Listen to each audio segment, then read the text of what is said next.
Hi guys, welcome to the second part of my January setup for 2021, all Belgium inspired. If you haven't seen the first part, I'll link it down in the description box. But now let's continue with the weeklies.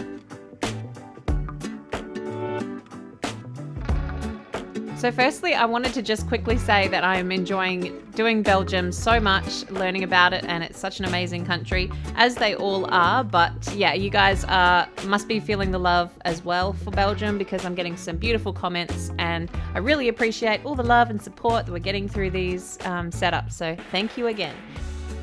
So now to start the first week off, I decided to go with a quirky but interesting feature of Brussels. And it is this bronze statue that was created back in 1618 of a little boy who is actually urinating, and that is the fountain that comes out of his you-know-what. And I can't help but laugh when I say this, but the name of it is Manneken, which is literally translated to Little Pissing Man.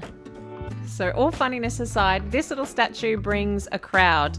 This is one of the must-see things you have to see in Belgium. The current statue that's in Brussels at the fountain is actually a replica, because the original was apparently stolen up to 7 times throughout history. So the real original piece is in the museum at Brussels, which is situated in the Grand Place, which is actually what I'm drawing behind the statue, but I'll come back to that in a bit. So also with this statue, he has over 1,000 outfits. So he has all these costumes that he gets changed a few times a week by an organization. And yeah, people have designed things for him over the years, and he gets dressed up on special occasions. And yeah, it's a very interesting, quirky little feature of Brussels that I was really intrigued by. So I decided to do the statue as the focus for this page, but I couldn't resist doing the Grand Square or the Grand Place in behind him. So this town square is amazing, and it's completely surrounded by beautiful old guild halls, and there's lots of gold on them, which I love, and I love to include gold in my weekly spreads. So this really attracted me, as one of my viewers said that I would love this, and Nina, you were right. So as I was looking into this part of the city, this market square is actually renowned for a beautiful flower carpet that they put together every 2 years. And the last one was in 2018. 2020 was cancelled, but the 2018 one was themed around Mexico. So a whole bunch of volunteers come together and they weave begonias into shapes and patterns on the floor. And they need about 1 million begonias to create around 1,800 square meters of carpet between these halls and buildings. So it looks amazing to see, and yeah, very beautiful, and a lot of time spent in it. So I really appreciated that, and I've never seen anything like it, to be honest. So very must see in the future. And as you can see, in terms of how I've created this artwork, I just laid down my base sketch first and then went over with my fine liner, and then I like to keep my weeklies slightly more simple and not too much colour. But I wanted to add a little bit of colour for the flowers across that carpet. So I just used a new Tombow pen that I have got recently in this very light rose pink, and just my gold. And I think it's turned out nice, and the gold and the pink really complement each other. And so hopefully you can get the idea what I mean with the carpet that I've laid in behind there. That's actually 1 million begonias. This next week, I decided to focus on a more natural kind of environment. A lot of the stuff I'd been doing before was more building focused, or just sort of like elements of the country itself. But now I just wanted to show a very special part of Belgium called the Hallerbos, or Blue Forest. So as the name suggests, every spring for a few weeks, this gorgeous forest, which is around 552 hectares, gets completely covered with a carpet of bluebells. So just like we spoke about in the Grand Place, millions of flowers, all bluebells, just cover this floor in the forest into this beautiful shade of blue. And I couldn't resist. As soon as I saw the photos, I was like, that has to go in my journal. So I've used my favourite marker, which is just a Faber-Castell Pitt Artist pen in this gorgeous purpley blue shade. I've used it before in my setups, and it's one of my go-to colours, so it was perfect to use for this representation of the Blue Forest.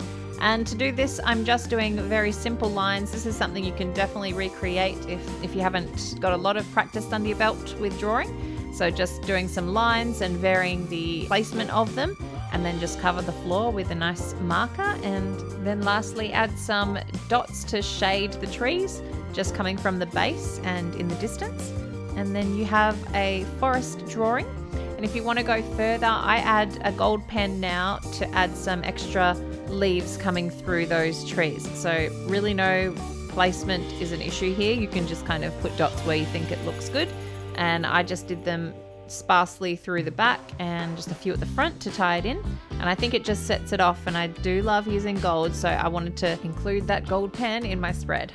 Now to tie that color into the rest of the page, I'm using it as the basis for the label for each of the days of the week.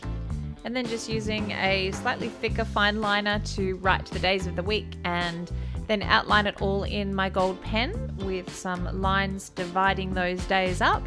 And we have the finished page.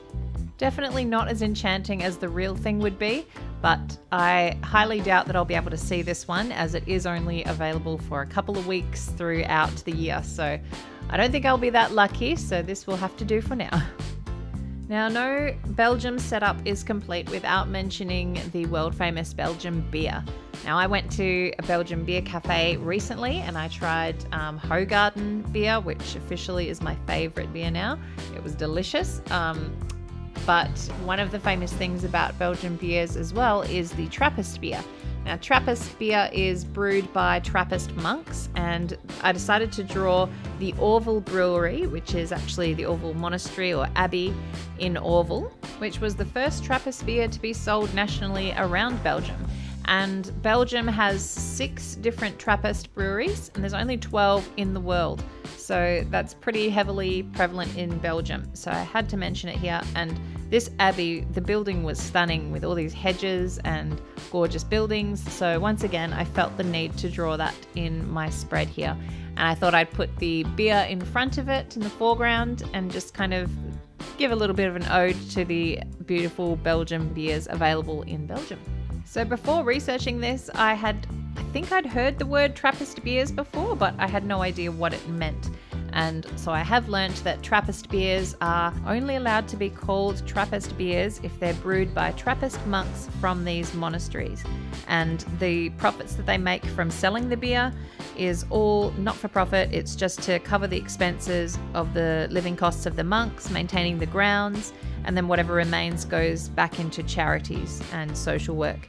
So very nice cause, and has been around for centuries, I believe since the Middle Ages. And now that I had begun this theme of using one colour and the gold on each spread, I thought I may as well continue it, and I had bought another Tombow pen. I only bought these two markers, and it was this beautiful green colour. And so that worked out perfectly with this picture anyway, because I wanted to show how these grounds had beautiful lush greenery everywhere. And so I used that to reflect the water and the greenery using that Tombow brush pen, and then added my gold accents everywhere to make it pop. And I think that's when it starts to work. It was looking a little bit flat, as they all tend to do actually, before I put on that beautiful gold. And then it was finished, and I just used a simple plan out for the week as well, and just a circular logo or icon for each of the numbers of the week. And this is how this page turned out. I must say I don't love the lines that I added to the grass in the front part of this picture. I feel like that just ruined it for me. But oh well, moving on. And now I'm on to the last weekly of the setup for January, and it was really a tough decision with what to include on each week, because there was a lot of content from Belgium that I was very inspired by. But once I saw this one, I just couldn't go past it. So in my research, I found that the very first example of Art Nouveau in architecture was created by a Belgian architect called Victor Horta, and he designed this gorgeous building, a townhouse in Brussels, for a Belgian scientist called Tassel. The building itself is called Hotel Tassel, And it is so intricate in its design and very clever, and was groundbreaking for the time because of the way he used light and let things feel very open and airy inside. And then also using all these organic curved lines throughout the building, both on the interior and the exterior. So yeah, it was really the start of Art Nouveau across architecture, which then spread across Europe in the 1890s. So yeah, this is where it kind of began for that sort of style of building.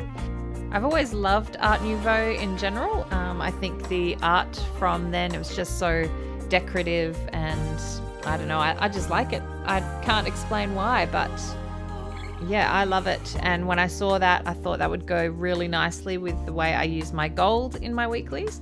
So I've illustrated as much as I can the interior of Hotel Tassel here.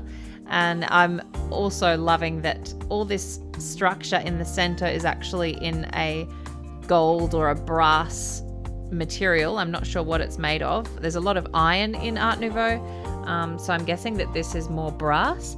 But yeah, I've done all that in the gold pen and then just used my fine liner to build the rest of the artwork around it.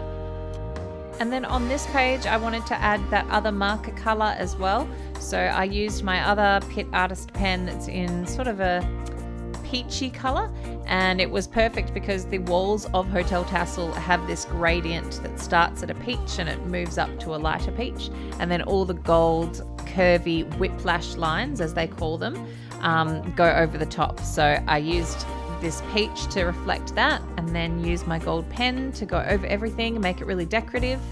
And then I also I really love doing those whiplash lines. So they're the curved lines that sort of are often like S-shaped, and they start out a little bit thicker and go a bit thinner. It's almost like a calligraphy as well. So those whiplash lines I love doing. So I thought I'd continue those across the spread and tie it all together. I'm quite happy with how it turned out. It's a little bit bold and different, but overall I like it.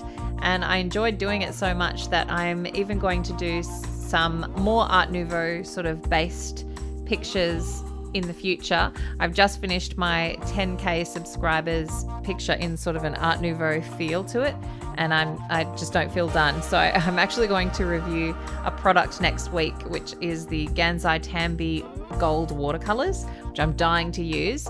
So I thought I would create a Art Nouveau inspired picture for that while I'm reviewing them. So if you're interested in seeing that, don't forget to subscribe and stick around now for me to reveal the next 3 country options for February.